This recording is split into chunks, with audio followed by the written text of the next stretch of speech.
your score because it's history. Even though it's bad history, it's still history. So even though it's good to delete negative items, but if you're trying to purchase something big, like a house, car, whatever, in a certain time frame, you have to be mindful of that, because even though it's good to delete negative items, your score will come back, but it takes some time for things to kind of recalibrate and to rescore. So it may take a month or two before that score recovers from that, depending on what it is. But losing history may not be worth just, a late payment on an account or whatever, you know what I mean? Because you can recover from that. So you just want to make sure you are mindful of the type of items that you delete from your credit report. So deleting negative information raises your credit score. It improves your payment history because you're getting rid of that late stuff. So if you have multiple, like let's say you have 3 or more late payments showing on your credit report, those are worth deleting because late payments like that are damaging. Okay, so if you have 3 or more, especially within a 24-month period, stuff like that, where it's 120 days, 90, those are pretty damaging. Okay, if you can remove some charge-offs, those are pretty bad, as well. But removing those items can improve your payment history. Okay, so it lowers your total amount owed on reports. Okay, so if you have a $5,000 collection bill on your account or $800, whatever, it's still a debt owed. Okay, it still counts as a debt. All right, so if prior disputes did not remove all negative info, you want to wait 30 to 90 days and begin it again. I'm going to start a new dispute reason for the negative accounts. Send a new round of up to 6 dispute letters. Okay. So here's another way to raise your credit score. So secured loans and credit cards. So you're going to set up secured loans or credit cards with a cash deposit. Use the card and make timely payments. Ensure the lender reports to all 3 credit bureaus. So before you decide on a secured loan, which I have some suggestions in the guidebook, you want to make sure they report to all 3 credit bureaus. And that goes for anything you're applying for. You want to make sure, not all the time are they going to report to all credit bureaus. They're not required to, first of all. They're not even required, to really report it. But it's best if you can have them report as many credit bureaus as possible. Sometimes certain cards only report to 2, maybe only have a relationship with 1, but for secured loans or credit cards, this type of thing, there's enough out there where you can find one that reports to all 3. Raises your credit score. You have that good payment history, and improves your payment history, increases mix of account types. Then you have retailer credit cards. So you're going to sign up for a store card at your choice of retailer. Sign the card, use the card, make timely payments. Ensure the lender reports to all 3 credit bureaus.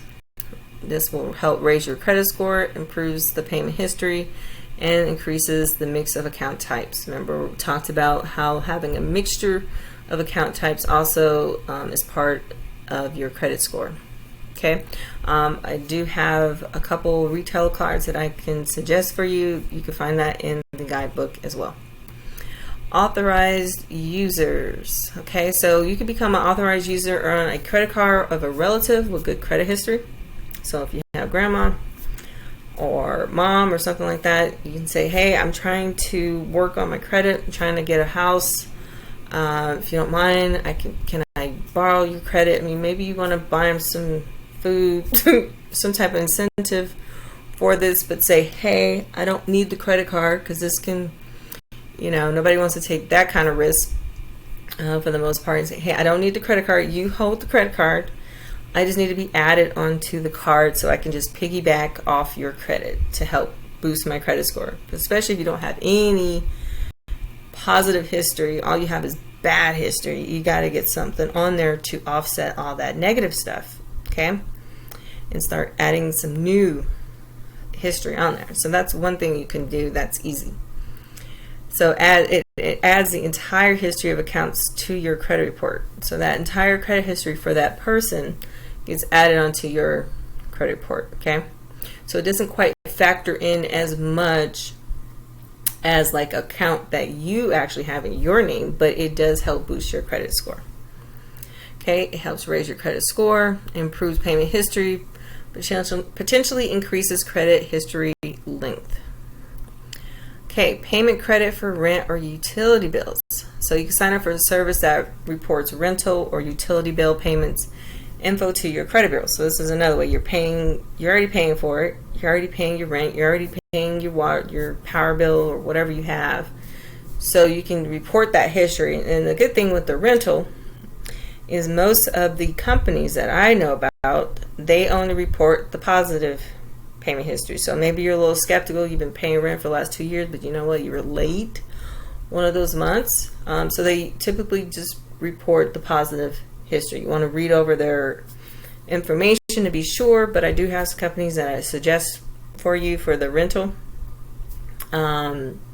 information. Okay, utility bills, you can also do that as well. You just have to be careful with some of the utility bill stuff, like those boost scores, because sometimes that can kind of mess up your debt to income ratios because it shows on your report and stuff like that. So, but it does do a boost to your score. You just might have to explain that situation to a loan underwriter or your loan officer, you know, if you're buying a house. Okay, so you're going to check fees to weigh the cost of service against potential score increase benefit. Okay, so you want to try to get the most bang for your buck. So if you can get a 30-point increase on your credit score for product that only costs $30 versus only getting 30 points increase for a product that costs $200 to get. I mean, you just kind of want to weigh you just want to make sure you're doing everything that makes sense for your budget. And it raises your credit score. Okay, improves payment history. Okay, so another way to raise your credit score is paying down debts. So make a budget for paying down debts. You want to get it down below the 30% credit utilization level. Lower is better. 30 is just like the floor, like the bottom. Like, let's get to that goal. But if you can get that 10% or lower, that's ideal, or at least 25%, but 30% is like the max. Okay, so you want to get it below that. This will raise your credit score. Remember, I talked about 35% of your credit score has all to do with payment history. 30% is about how you work that money, how you pay, how much of that money that they've, given you credit for are you using? You know what I mean? So this will help raise your credit score, improves your payment history, lowers total owed. Okay? Here are some tips. Make all payments on time. Set reminders. Okay? Keep your credit utilization rates low and pay down balances. Don't get a credit card or a store card from Kohl's or whatever and lose your mind. If they give you a limit of $200, do not spend $190. You know what I mean? You only want to think in your head that you really only have 30% of whatever that limit is. That's your limit. Okay, so regardless of what the paper says, maybe the limit's $500, but to you that limit is only 30% of that $500. Okay, so you just want to keep that in mind. Okay, and if you have balances that have gone over that 30%, if you owe more than 30%, especially on credit cards, stuff like that, you want to create a plan, a budget to try to work that balance lower. Getting that balance lower by making additional payments, even if it's small payments throughout the month. Additional payments, that works, but you want to get that down.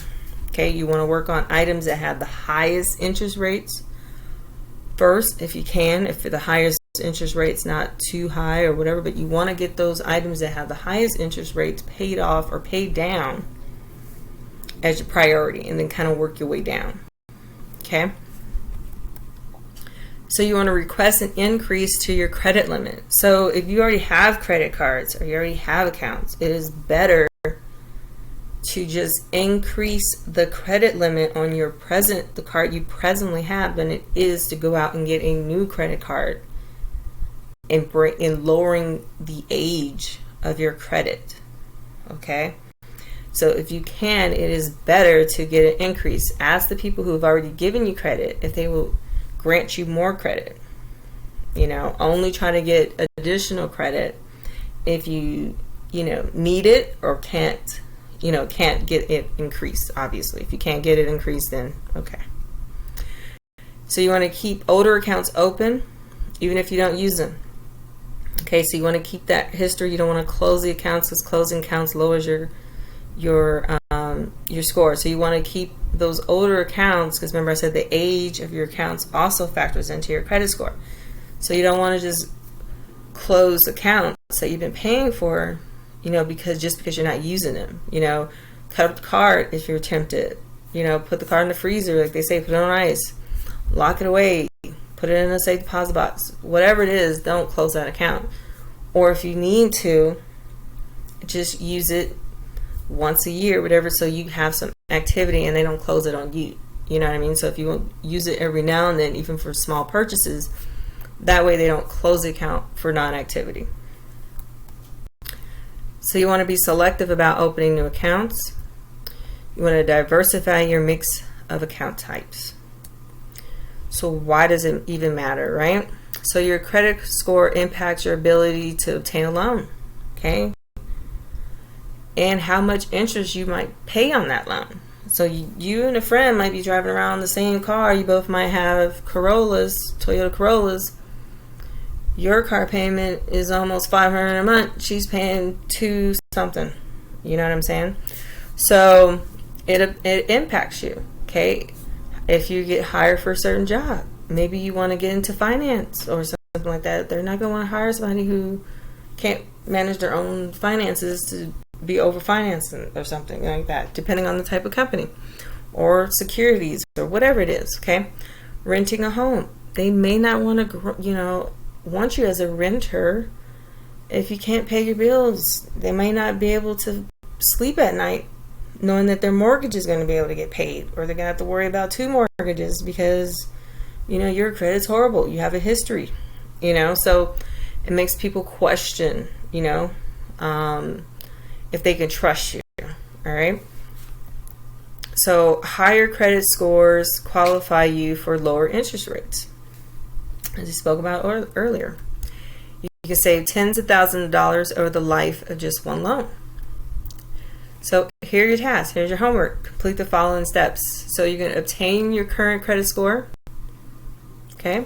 Go through the link that I provided earlier in your guidebook. Go get your credit scores. You're going to complete steps 1 through 5 in your workbook. Plan a budget to make monthly payments on time. Okay. Make a plan to pay down large balances. Choose other actions from this module to raise your credit score. Okay. Next step, we're moving on to module 8, your ongoing credit journey. So join me in the next module where you will reflect on the progress you've made so far during the course. Plan your next steps to keep improving your credit. I'll see you there.